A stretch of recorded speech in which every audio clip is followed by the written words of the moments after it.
Good morning, people. Here we have a wonderful little story from Bounding into Comics again, this time about Star Trek Picard, and the comments by Michael Chabon, whom I thought I had a lot of respect for, and unfortunately that opinion has changed. Star Trek Picard showrunner Michael Chabon admits he wanted to piss off or provoke people. Okay. That could go either way. Let's say you have people who don't like the show or don't watch the show, pissing them off wouldn't matter. So why not? It's not for them, so you're catering to a certain crowd, and maybe that crowd doesn't like that sort of people, so that would be good for them, like people who hate minorities or something like that. Yeah, piss off those people, so the people who like minorities keep watching the show, etc. So the problem is, what he's done is piss off people who actually like Star Trek. And I had hopes for Star Trek Picard. The first two episodes, it was pretty rocky. There were some events I was like, that's going to need a lot more exposition. And then we had the second episode, and they slowed things down. They provided some exposition. They did sort of like a detective style thing where they were researching what happened in, I believe it was, well, the original android's name, whose name I can't remember, and her apartment where her boyfriend got killed, that sort of thing. So that I thought was good. Wasn't the best take, wasn't as clear, wasn't as helpful, but it still was the right, like there was some thought put into it. It's like, okay, there's someone behind the reins who knows what they're doing. But now we've discovered from an interview, this is just a shit show. This is garbage. There's no regard for what came before, and the storytelling is just silly. It's done for shock value. This is not what Star Trek is. Even if this was a knockoff of Star Trek, like someone hired some fanfic writer, it's just not worth it. They put so much time and money and effort into this, and it's garbage. But let's see why. Let's just go from the mentality of God himself, the writer. These comments and more came in a lengthy discussion the showrunner had with Variety to promote the final episode of Star Trek Picard, which was episode 10. Variety's Adam Very went right for the $1 million question and asked Chabon, so, what were the things about Picard that you knew you wanted to do and you could sense would test some boundaries for fans? Chabon answered, sure, to the extent that I was aware of the kind of toxic fandom, the anti-SJW, sad little corner of fandom, you just disregard that. Now, I don't know what he's referring to. If he's just saying anti-SJW, well, guess what? That's the majority of Star Trek fans. I don't know if you haven't met them. They're pretty nice. They're pretty understanding, but they put their foot down when they see nonsense and crap. There's nothing wrong with having political themes in Star Trek. That's a big part of Star Trek. That's great. It's how it's done. It's how it's presented. And you can tell great stories because in the future, in this fantastical, unknown reach of space, you might have some aliens and they might have some social problems, and you can tell a great story. And you can bring it to light in a believable way. You can't do it when you're ramming it down our throats. And Picard is relatively okay in all that social nature crap. It's relatively fine. They do some weird things with, I can't remember, seasteading sort of futuristic world where everything's a bunch of gangsters. I don't know what that was, like a Hollywood or I guess a Las Vegas style city. But that was played for jokes for the half the time. But with all that, there is some drama in there that the writer knows what they're doing. So you have weird, silly stories of Picard being an outrageous French slave seller. I don't know exactly what that episode was about.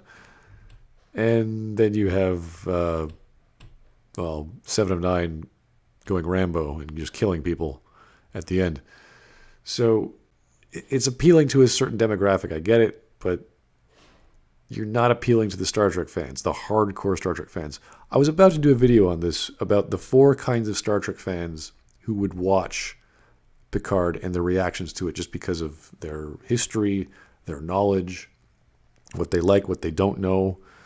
And that would have been better, I think, to understand these things because these things are so bizarre that one person could look at this and enjoy it, and you're like, wow, action, great. And the other one's like, oh, so Seven of Nine's a headhunter or whatever she does as a mercenary. It's just strange opinions that we thought we would have learned, or we thought the characters would have learned from their stories, and now they're just whatever Chabon wants them to be.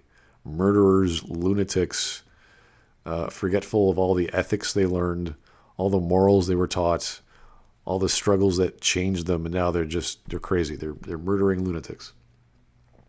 He then added, sometimes you're motivated to have things simply because it's possibly going to piss off or provoke people who seem to have missed the memo about just what exactly Star Trek is and always has been about.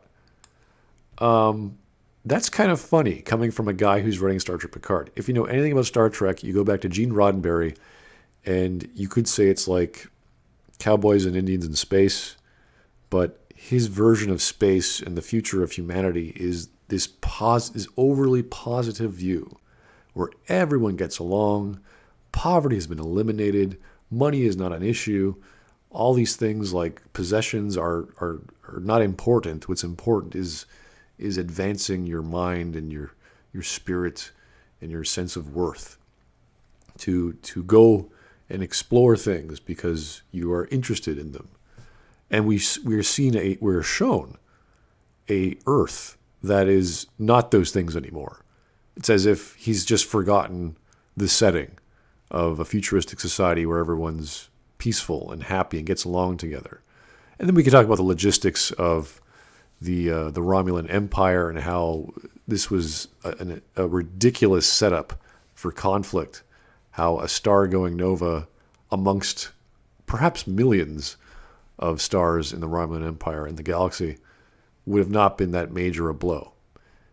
Obviously, a homeworld is a big deal, and how they couldn't notice a star going nova within centuries is strange, or millennia. But okay, little lack of exposition there. We could forgive minor details that needed to be included. But that's one of many things that's wrong with Picard. The central conflicts, the the ancient aliens who are going to eat us all from a Mass Effect plot, all these other stupid things. Chabon then specifically pointed out the deaths of Icheb and Hugh. In the course of this season, we show the death of Icheb, who was a recurring character on Voyager. This is true. And then the death of Hugh, who was a recurring character on TNG. This is true. And we talked about it. We definitely had a sense of there's probably going to be some people who are upset that these characters have died. It's not that they died. Again, what you do with your story is fine. It's how you do it. Icheb came onto the screen, and we even know it was him, and he died within 10 seconds or 20 seconds, whatever it was. Or he had a torture scene, and then Seven of Nine finds him and then kills him out of pity. It was like this gory scene of his getting his eye socket ripped out, and then it's a mercy killing. And we had all this story of Icheb. He was a character on Voyager that lasted several seasons, and just gone like that, instantly gone. For dramatic reasons. Again, this is all about shock and dramatic reasons, or action or drama. That's the focus of Picard. Everything else is bunk. It is not worth your time. What Picard should have been, and this is perfectly simple to understand, you have an old man in his twilight years, if you will. I wouldn't even say that because in Star Trek world, people live to be 150. So in Picard, I think in the story is 80 or 90. So it's like he's got he's just past the zenith. He's just past the halfway mark. He's got a lot more longer to live. And they treat it as if he's like dying and this and that. You're like, okay, fine. But they just kill off characters from the old show. Now, I guess the death of Hugh was a bit more, that was treated a bit better because he had a few more episodes. He was much more involved in the story. But Icheb was just boom, kill him off. You may as well have brought back Wesley Crusher and killed him off. That would have been the same thing. It's like, oh, I guess they're doing this now. They're just killing people for the sake of it. He justified Icheb saying, the death of Icheb has now become part of the story of Seven of Nine. Yeah, so essentially more drama. Make Seven have more plot to go and kill people. That's essentially all it was. Instead of learning restraint and justice and bringing justice to a lawless part of the galaxy, nope, she just murders everyone.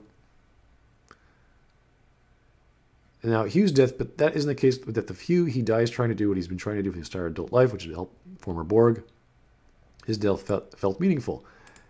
To a degree, I would say that's relatively true. I mean, I'd have to rewatch it to see if there was any meaning you can get. It was sort of a random ninja star. The female villain threw a blade at his neck and he died. But it was very quick. So if they're trying to tell an action story, they're doing it the wrong way. Let's just say that. And it's very jarring to go from political commentary, Star Trek diplomacy, to action, shock, drama. It's just they're trying to make a movie out of all this stuff because they have a bigger budget, I think. I will say I don't think I quite understand that there were going to be people who would be upset about a character's death regardless of how that character died, which is insane. This is like, dude, are you a writer? Do you understand what the word how means? The whole point of being a good writer is how you write, not what you write. It's how things are done that make stories good or bad, not necessarily the elements they're in. That's simply the fact of a character dying. That was not okay with them. Again, it's how it's done. It's how you treat these elements. Even if I had known that, I would have ultimately dismissed it because it seems I just don't understand television in that way. This is strange. His argument is, well, I don't get television. I know how to write characters and how to kill them off, but I don't know how television is going to impact people after. It's just, if you have a book, people react that way. If you have a movie, people react that way. You have a comic book, people, like, you should be able to figure this out. It's the same thing, whether it's words on a page or it's actually displayed. It's how that scene plays out, what you did with those characters. And if you're just giving a shock value, that is the basic, most minimum thing you can do, at least in a death scene. Death can be meaningful. Death can be special. Death can be romantic. Death can be scary. But if it's just one thing, if it's just there to shock you with gore, it has very little value. And I think characters like Icheb and other characters like Chakotay and all these other characters we had in Voyager deserve a bit more. Especially more than just Riker making pizza. Like, that's essentially what Riker did. Chabon appears to be missing the point about how fans react to the characters' deaths. No kidding. It's not that the characters died, but the fact that these characters had already gone through deep character arcs in previous series. Exactly. You had these detailed characters. You had them have history. They've done things, and then you just reduce their life to one instant, and you sit there going, oh, that's how we're treating side characters or secondary characters on the Star Trek franchise. Chabon and Picard seem to have only included them in their story to kill them off. Exactly. It looks and feels cheap. Exactly. It feels empty. Imagine if they just killed off Troy. Because why not? Because everyone loved Troy or hated Troy, and whatever the opinion was, oh, now she's dead. It's like, oh, that's why you brought Marina Sirtis on, to have a death scene that just happened within 5 seconds, as opposed to explaining the whole story of her. I don't know, maybe she has redemption over the death of her son, or a tragedy, all sorts of stories you could have worked with. Not only does it feel they included these characters just to kill them off, but the show uses gore in an attempt to add a shock value to deaths. It's a huge negative. Exactly. So I already mentioned that. The way Picard treats death, it turns the show and Star Trek into a bargain bin version of Game of Thrones. Yeah, that's one way of putting it. It's like Chabon saw Ned Stark's death from season 1 and wanted to clone the emotional feeling viewers got from it. However, he failed spectacularly. That's a sad way of putting it, but it's pretty accurate, because it's just death for the sake of it, gore for the sake of it, decapitation, blood, guts. I know, seeing the mechanical / organic cord of the eyeball being connected to the eye socket. It's just like, this is disgusting. Why are you doing this? Chabon begins by saying that he probably should ignore fan reaction to the show like a number of his Picard partners.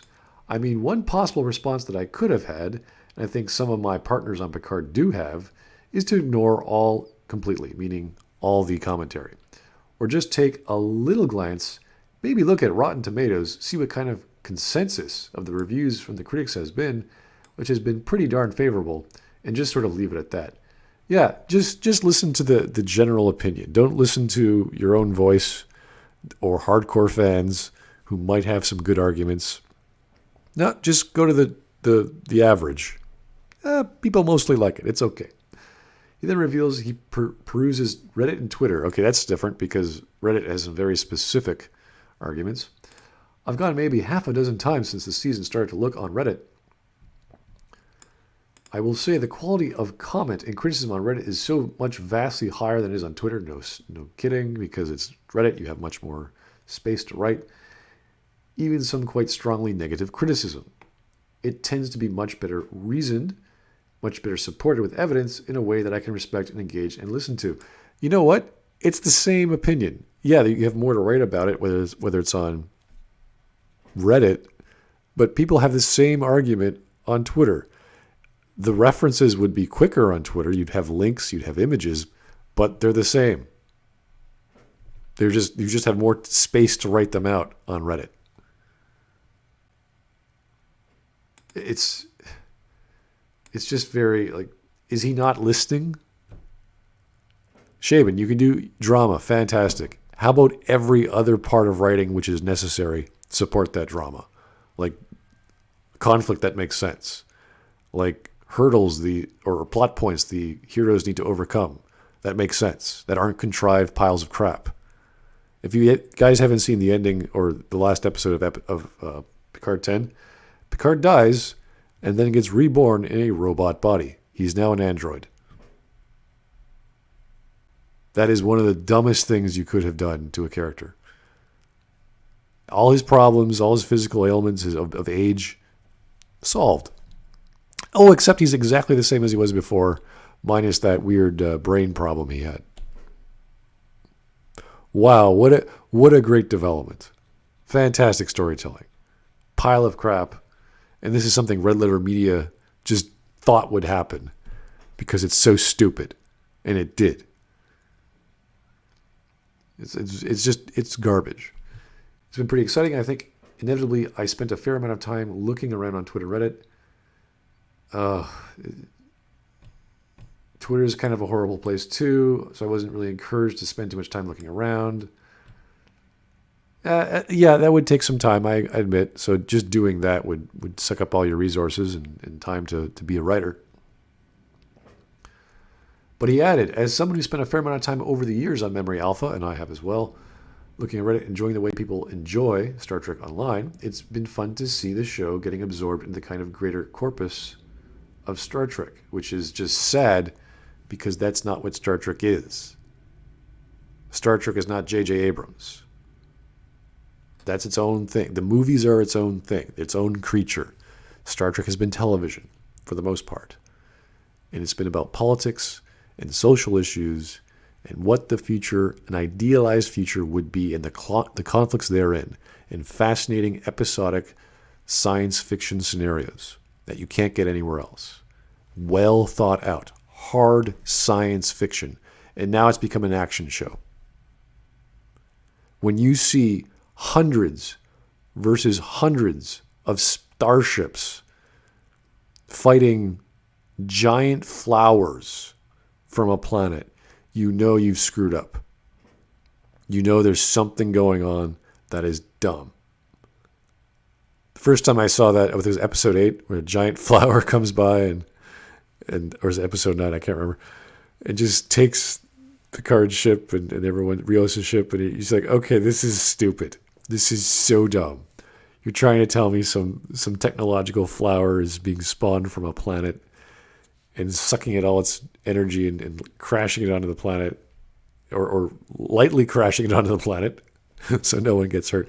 Like, what is the point of these defense measures? Is it to just escort you to the planet? Like, couldn't you have said hello? Hi, possible enemy. What do you want? Oh, you're our friends. Oh, well, why don't you just land close to us? Well, we'd love to talk to you.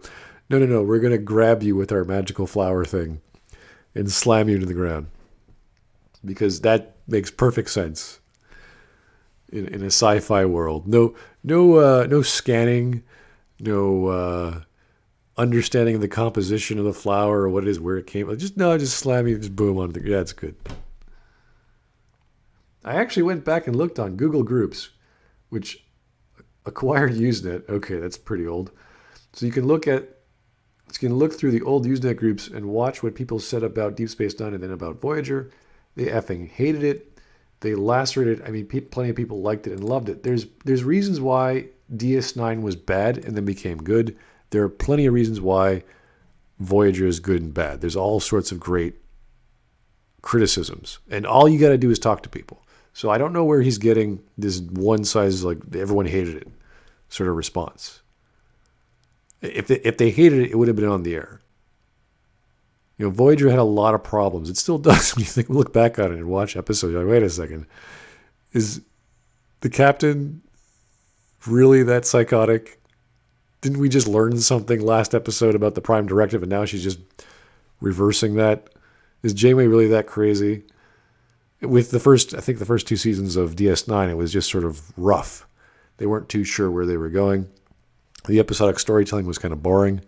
Nothing was really happening until they brought in religion, until they brought in war, until they brought in more of the conflict between the Cardassians and everyone else. That is when it started to take off. They brought in characters like Garrick and etc. So it had a slow start, and then it got better. And it got really good. Voyager is a mixed bag. Every episode was random and different and weird, and it's as if the writers didn't care. They didn't care about the romance scenarios. They didn't care about the drama scenarios. They just sort of building up to stuff, and the Prime Directive be damned. It's strange. It was a mixed bag. Still enjoyable to watch. It's still Star Trek. It's just different levels of quality. But he added, the criticisms that are being leveled against Deep Space Nine and then against Janeway, female captain, Black Vulcan, all of the things that were problematic for certain contingent of the so-called Star Trek fans back then, the way that they attack each other and the way they attack the show is identical to now. I would completely disagree. I have not heard one argument that's worth listening to. I don't think I even recall one of a female captain, a Black Vulcan. I can't even think of that. I've never heard that from any Star Trek fan. That was never an argument. No one has ever said Captain Janeway is bad because she's a female. No one has ever said Tuvok was bad because he was black. Who are these people? Where is Chabon getting this? What obscure aspect of some Google group Usenet posting said that nonsense? They could just turn them into 140 characters or whatever it is now on Twitter. You can make tweets out of them and it would still... Okay, this is stupid. Discovery is bad because it's a reimagining of Star Trek as it should never have been. And that's exactly what Picard has become. Not as worse as Discovery, I will give it that. But it's something else entirely. And I'm not against people reinventing stuff, but you still have to pay homage to what came before. You have to respect what came before and then do your own new thing. You don't bring up characters out of mothballs and kill them off in seconds because you think it's dramatic. Because shock value sells or whatever nonsense. I can keep going on, but now it's just getting stupid. Who cares? This is a crap show. It's something to laugh at. Hardcore fans hated the show. Semi-hard, like partial social fans could tolerate it. But even like people I know, like my family, my friends who have watched this, they say, wow, episode 8 was really bad. And they just sort of stopped caring. Because episode 9 came and that was really bad. And then episode 10 came and that was the worst. It's no longer Star Trek. It is some other creature. And what a disgusting thing they've done to Picard's character. to his story, to the future world of Gene Roddenberry's vision, where everyone gets along. No, we don't get along anymore. No, poverty is a thing. Money is a thing. Possessions are a thing. Just absolute nonsense. This is not what Star Trek is. I would rather read Star Trek novels, as bad as they are. They are better depictions of Star Trek than what we have on television. I can recommend a few, actually, because I remember them. Q Squared comes to mind. Devil's Heart comes to mind. Imzadi comes to mind. Much better stories than what we're getting. Anyway, guys, thanks for listening to my ramblings. Kind of a sad posting, I know, but that's the state of Star Trek these days. Have yourself a good, if not better, morning.